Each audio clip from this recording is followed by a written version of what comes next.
Es una secta secreta que ha sido sin duda la más influyente y de más larga historia en Occidente, como mínimo, ¿no?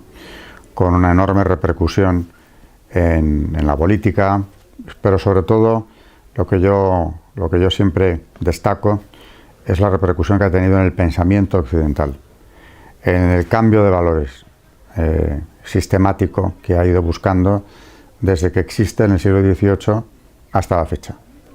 Así que esa transformación de la civilización occidental, en primer lugar, sobre todo ese cambio de paradigma, de valores, de creencias, en buena medida se debe a la acción de la secta, porque tiene una historia ya larga de 300 años y ha actuado siempre de una forma pues tenaz, con algunas interrupciones o momentos de menor influencia, pero ha estado ahí presente con todas sus ramas y todo lo que se quiera, pero ha estado ahí presente desde 1717 hasta hoy.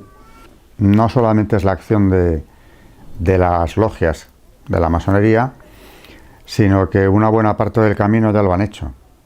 Quiero decir que ese relativismo moral, elevado al rango de dictadura, como dijo el cardenal Ratzinger, a punto de convertirse en papa, es en buena medida una obra de la masonería.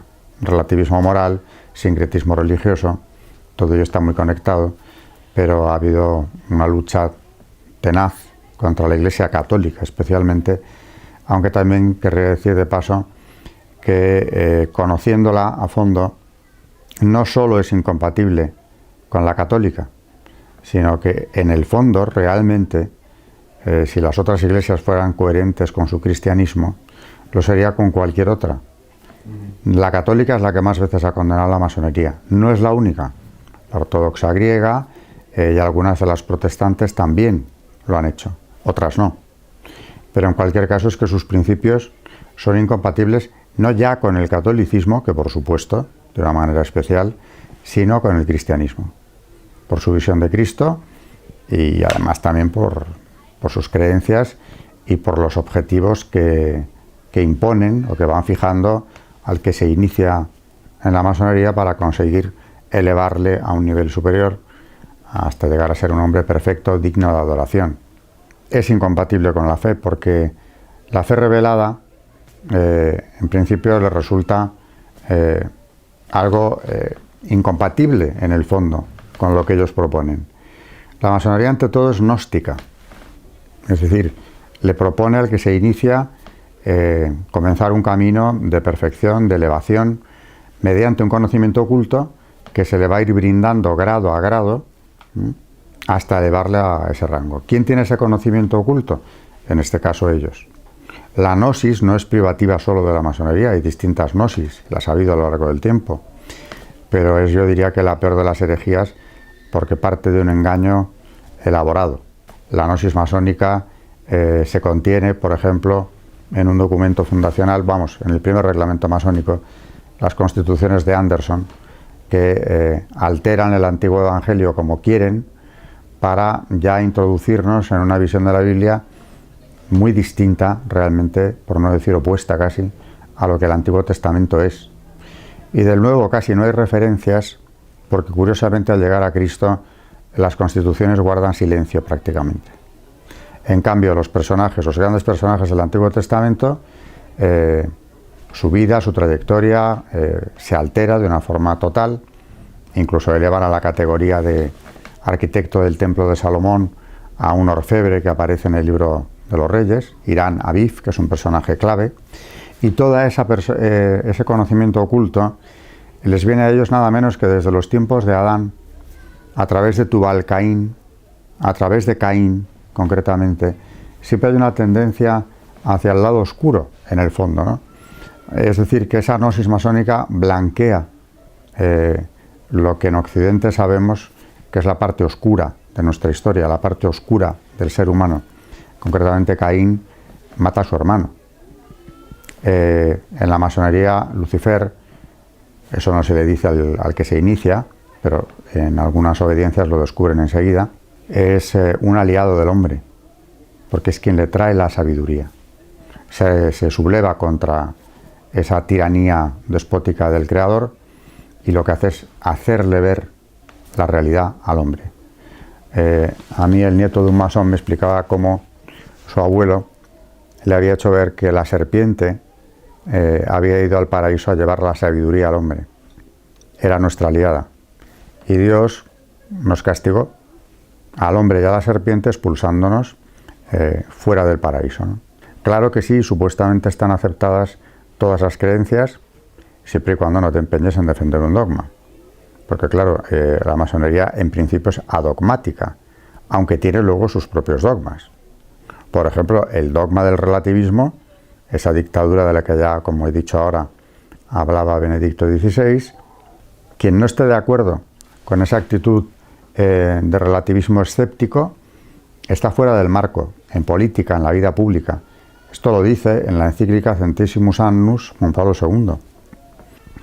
En el fondo estamos yendo precisamente al núcleo del pecado original. La prohibición divina de comer los frutos del árbol de la ciencia del bien y del mal, que es lo que nos hace caer en ese pecado original, bueno, a nuestros primeros padres en el pecado, y nosotros heredamos eso. Eso es lo que la masonería propone. Que el hombre sea capaz de establecer bien y mal, con total independencia de lo que le haya podido contar ninguna divinidad o profeta. De manera que cuidado con esa libertad religiosa que supuestamente se practica en las logias, porque acercándonos a ellas, y cuanto más he conocido masones, hablando con ellos o familiares suyos, más claro lo he visto, esa tolerancia no es tal. Efectivamente, según en qué obediencias masónicas, por ejemplo, en derecho humano, un amigo mío, Abad Gallardo, masón, converso francés, que ha escrito libros interesantísimos, el último se llama Serví a Lucifer sin saberlo. Cuando yo le pregunté al respecto, me dijo que él ya conoció esa veneración a Lucifer en el grado primero. Ahí no tarda mucho en hacérselo ver. Y cuando le preguntó al maestro de su logia, le contestó que eso se hacía una sola vez al año y era algo simbólico. La masonería es muy simbólica. Claro, una vez al año y como símbolo. ¿Símbolo de qué? Pues de esa búsqueda de la libertad, ese rebelarse contra lo establecido para alcanzar la perfección a través de esa libertad del hombre. Aquella famosa frase del presidente Zapatero, ¿no? La libertad os hará verdaderos, contradiciendo el Evangelio. Eso es puramente masónico. Él, por tanto, en el grado primero ya sabía que a Lucifer de alguna forma se le veneraba. Pero tiene un libro sobre el tema, en el que cuenta los rituales que él conoció y practicó. Pero eso es derecho humano. Ahora bien, en general, uno de los dos ritos mayoritariamente practicados en el mundo, dentro de la masonería, es interesante ver qué ritos siguen, es el rito escocés antiguo y aceptado. Y en ese, lo he contado ya múltiples veces, me consta que en el grado 29, el que es recibido en ese grado, tiene que pisar un crucifijo, primero con el pie izquierdo y después con el derecho. Y después, a continuación, se venera en el templo de la logia a Baphomet, que es una representación diabólica, al fin y al cabo, por más que le hayan cambiado el nombre, no hay más que ver su imagen. Por tanto, ese grado 29, realmente quien entra en él, lo que está llevando a cabo es una consagración al demonio y una apostasía de Cristo. Que esta cruz, símbolo de muerte y destrucción, salga del mundo, dicen en otro ritual muy similar. Si la cruz de muerte y destrucción es el crucifijo, yo creo que sobran palabras. Y también lo he contado siempre, pero bueno, nunca sobra repetirlo. Yo tenía ese dato y copié todo el ritual, porque en su día lo publicó don Manuel Guerra, el mayor experto en masonería de España. Pero tuve ocasión de confirmar que esto era así, aunque a mí mismo me costaba creerlo, a pesar de la fuente, que era de toda mi fiabilidad. Hasta que un día en un coloquio público, bueno, 80 personas, 70 y tantas, con Tom Sarobe, un antiguo gran maestro masón de la Gran Logia del Gran Oriente de España, cuando una señora me pidió que leyera este ritual, y lo leo a continuación, aunque ya estábamos en pleno debate, porque nos pasaban la palabra de uno a otro, él guardó un silencio absoluto, que no rompió nunca, hasta que ya se entendió que no pensaba contestarme. Evidentemente, de ser esto un error o un invento, que lo cual es impensable, ¿no? Pero imaginémonos que se ha equivocado, de don Manuel, hubiera tardado un minuto el señor Salove en desmentirme. Lógicamente, ¿no? Porque esto, entre otras cosas, lo menos que puede decirse es que no se compagina con esa tolerancia religiosa que supuestamente se practica, ¿no? Y no hubo desmentido. Hasta hoy. Luego, si seguimos subiendo en grados, hay 33, según en cuales las connotaciones religiosas anticristianas están muy claras. He puesto el ejemplo de uno que conozco bien y que he solido llevar lo publico en mi libro sobre el tema también, tomado, insisto, de don Manuel Guerra. Pero es el que yo comprobé, el que yo leí, el mismo ritual que leí antes Salove. ¿Los masones son satanistas? Bueno, ellos, cuidado, deslindan muy bien, insisten en hacerlo, entre Satanás y Lucifer. Y uno de los grandes personajes de la masonería norteamericana del siglo XIX, por cierto, el que fijó el rito escocés antiguo y aceptado, Albert Pike, compuso un himno a Lucifer y le llamó con este nombre, ¿no? Hasta ese grado pues, se puede llegar a profundizar en el tema. Pero Lucifer es el portador de la luz para ellos. Es el que nos quita de en medio las tinieblas, lo que en la Ilustración llamaban, muy vinculada, la francesa a la masonería, y la inglesa no digamos, la superstición, que es la religión. Entonces, la masonería viene precisamente de la mano del portador de la luz a revelarnos la verdad. Decía un filósofo, prefiero llamarlo, francés de la Ilustración, Dumarsais, que el verdadero filósofo es aquel que se ha liberado de la educación religiosa.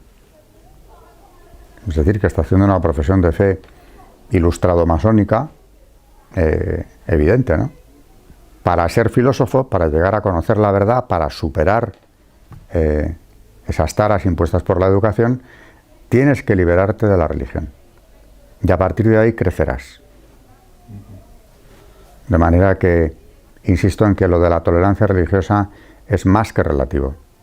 Y por eso, no es por casualidad, tenemos cientos de condenas pontificias contra la masonería desde el siglo XVIII, 1738, es la primera condena, hasta 1983, año en el que Doctrina de la Fe, cuyo prefecto era precisamente Ratzinger, vuelve a condenar la masonería y dice claramente en esa declaración sobre asociaciones masónicas que el masón está en pecado grave y no puede acercarse a la Santa Comunión. Si queremos matizar mucho, no es excomunión late sentencia, como había existido hasta ese momento, que es cuando se publica el nuevo Código de Derecho Canónico. Antiguamente era así, excomunión late sentencia. Ahora, ¿cuál es el matiz? Que el masón está en pecado grave y por tanto no puede comulgar. Podrá hacerlo si se arrepiente, propósito de enmienda, como cualquier pecado mortal. Tendría que dejar la masonería, confesarse de haber pertenecido a ella y a partir de ahí.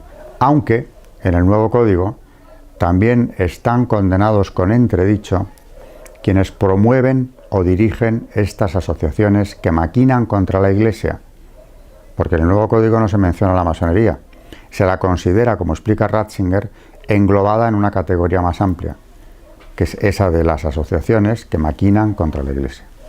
Y quienes la dirigen o promueven, pues también están en entredicho. Pues porque, claro, precisamente para imponer precisamente ese nuevo paradigma humano, esa gnosis que nos convierte en seres perfectos, bueno, a los que ellos aceptan en las logias, ¿no?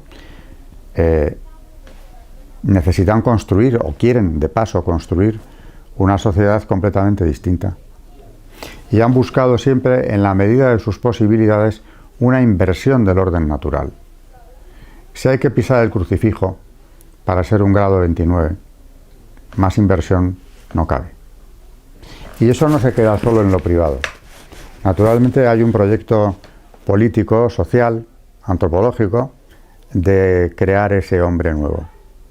Por eso, en las condenas pontificias que a mí me han servido como principal soporte para entender lo que era la masonería y desde luego para escribir mi libro, hablan de dos cuestiones fundamentalmente los papas. La mira que tienen los masones puesta en la enseñanza, en la educación de los jóvenes, para forjar a las nuevas generaciones como ellos quieren y por tanto eliminar la religión, de ahí la enseñanza laica, radicalmente laica, que cuando han podido han impuesto, ¿no? Y la reforma de la familia. Según los tiempos, exigían más o exigían menos. Lo de la educación laica lo tenían ya clarísimo desde el principio y en el 19 lo hicieron. Desde luego, a partir de la Revolución Francesa hay periodos distintos, pero ya en la Tercera República llegamos a que es una república masónica, con personajes como Gambetta o Ferry, llegamos a suprimir la enseñanza religiosa por completo, a una separación Iglesia-Estado muy radical, que fue condenada en una encíclica sobre el tema, Vehementer Nos. Bueno, pues eso ya pasaba en el 19. Pero en cuanto a la reforma de la familia, en el 19 se contentaban, entre comillas, con tratar de imponer, o hacerlo si podían, el matrimonio civil, desacralizar la unión matrimonial.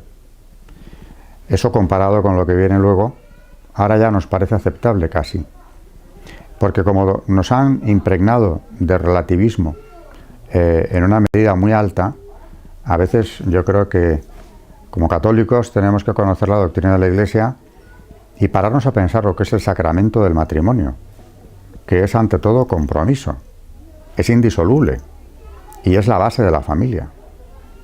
Y la familia es la base de la sociedad, es el núcleo fundamental de la sociedad. Si desacralizamos la unión matrimonial, lo demás casi es un camino abierto. Pero en el 19 con eso, educación laica, matrimonio civil, hay algo que les interesaba mucho, la desacralización de los cementerios. Eso también lo solían pedir. Y por supuesto, claro, el desmantelamiento de la Iglesia, siguiendo el modelo de la Revolución Francesa. Expropiación de todos sus bienes, de manera que quede privada de su función, no pueda realizar su función, ni educativa, ni asistencial, ni en ningún plano. Y por otro lado, claro, ya en la Revolución se vio, ¿no? Una sumisión del clero al Estado, constitución civil del clero en Francia, e incluso disolución de las órdenes religiosas. Ese es el modelo que se va a seguir en la España liberal, con la desamortización de Mendizábal. Es el mismo modelo. Siempre hay un pretexto. En el caso español, como estábamos en guerra, la guerra carlista, la primera, pues ¿de dónde podemos acopiar esos bienes necesarios para la guerra? De los bienes de la Iglesia. Y viene lo que se ha llamado el enorme latrocinio, ¿no? Porque todo eso se le quitó a la Iglesia sin la menor indemnización. Fueron suprimiendo conventos, órdenes enteras quedaban exclaustradas, sin la menor compensación, es decir, en la calle, en mitad de la calle, y a partir de ahí, claro, empieza un proceso de secularización de la sociedad española que ha tenido mucha resistencia, porque estamos hablando del país que era bastión de la Iglesia Católica hasta el siglo XIX, y por tanto, claro, para entender esa tensión entre lo que se ha llamado las dos Españas, que llega a la guerra civil incluso en más de una ocasión, tenemos que tener presente esa clave religiosa, porque en el liberalismo español, como en el resto de Europa, pero aquí se hace o se ve de una forma especialmente cruda y dura, está esa clave religiosa. La secularización, la separación Iglesia-Estado, la secularización de la sociedad y de la enseñanza, por supuesto, es decir, en definitiva, la creación de una sociedad totalmente nueva donde Dios no esté. En todo caso, ese gran arquitecto del universo, sea lo que quiera que sea. En cuanto al porcentaje de masones en Naciones Unidas o en la Unión Europea, depende en qué años hagamos el cálculo, pero ha llegado a ser en Naciones Unidas de un 60% de funcionarios, y lo tengo confirmado.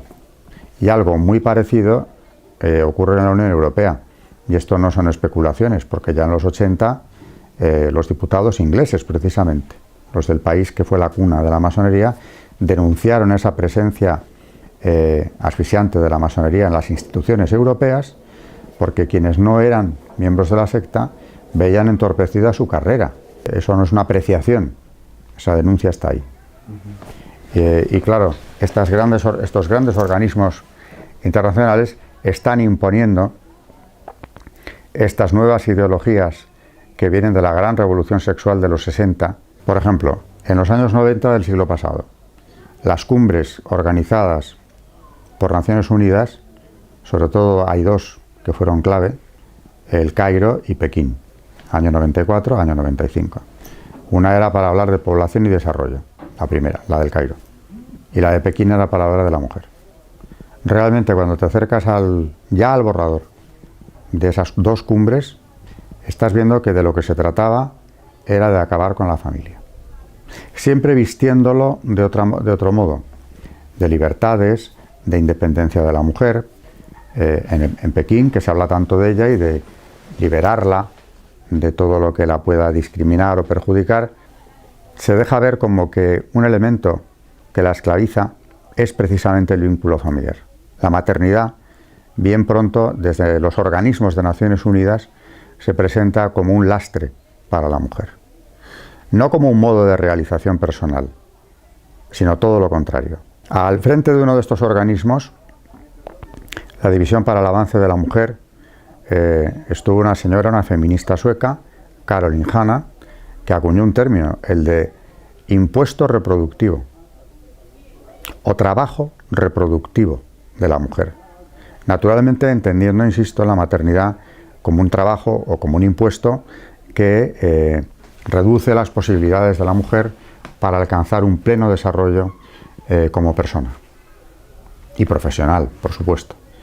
Así que tanto en el Cairo como en Pekín estamos viendo lo mismo. Y a la hora de población, ¿qué es lo que buscan? Pues realmente disminuirla hasta su mínimo exponente. Son maltusianos. La masonería ha propiciado una visión también, claro, si la familia es algo a combatir, por lo menos lo que ellos llaman familia tradicional, porque ya le han puesto apellido. Y deberíamos considerar familia pues casi cualquier agrupación humana unida por vínculos del tipo que sea. No vamos a entrar ahora en eso de los nuevos modelos, ¿no? El empeño que muchos masones han demostrado en reducir la población mundial es evidente. Eso está muy presente en el informe Kissinger, por ejemplo. El crecimiento demográfico se presenta como una amenaza para la humanidad. ¿Qué ha ocurrido a la vuelta de los años? Que el gran peligro es lo contrario. No hay renovación ya en Occidente de las generaciones.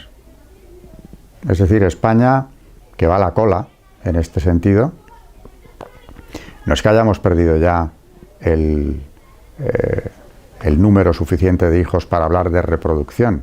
Ese índice ya se perdió. Mínimo 3. Pero es que tampoco tenemos ya el índice de reposición, que serían 2. Una pareja pues deja detrás de sí 2. Han sido 2, pues quedan 2. Se acaba la reproducción. Pero bueno, por lo menos podríamos decir se puede mantener en parte, o iríamos a una disminución de la población lenta, pero no tan rápida, ¿no? Pero si ya no tenemos ni el índice de reposición, evidentemente parece que somos una sociedad condenada a la extinción. Y de ahí vienen problemas, yo siempre suelo poner el mismo, ¿no? El sistema de pensiones, tanto como se habla de él, se diseñó en base a una sociedad completamente distinta, en la que había muchos jóvenes que trabajaban y cotizaban y muchos menos mayores, en proporción. ¿Qué ha venido ocurriendo? Que se ha invertido la pirámide poblacional. Es decir, el ir contra la reproducción es algo que acaba deshaciendo la sociedad. Si eso lo acompañamos con todo un sistema de valores que vienen de la Revolución de los 60, donde la masonería también tiene un peso grande, a través de la Escuela de Frankfurt, que impone un nuevo modelo, ¿no? Por ejemplo, sexualidad sin reproducción. Nos fomentan la promiscuidad desde los medios de comunicación. Eso está ya en los borradores del Cairo y Pekín. Series de televisión, teatro clásico adaptado, radio, etcétera, tienen que presentarnos esos nuevos modelos como lo normal para conseguir, llegan a decir, que se cambie el modelo de familia deseada. Es decir, hablan a veces con una claridad muy cruda de un lavado de cerebro auténtico.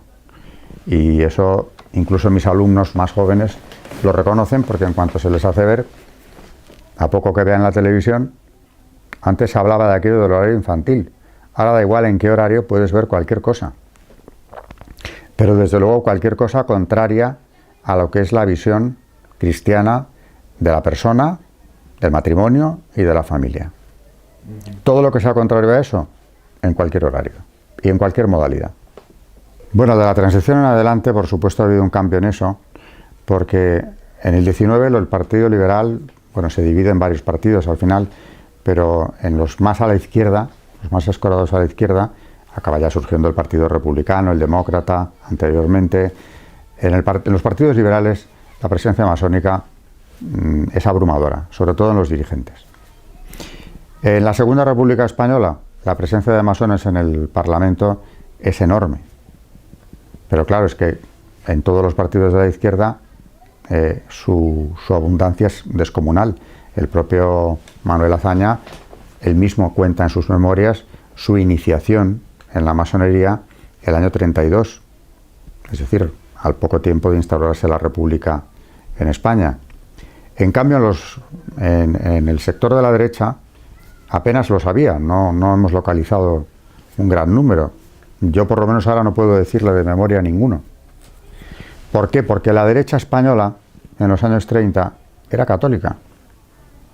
Tenía clarísimo el tema de las condenas pontificias y pretendía mantenerse dentro de ese marco de catolicismo.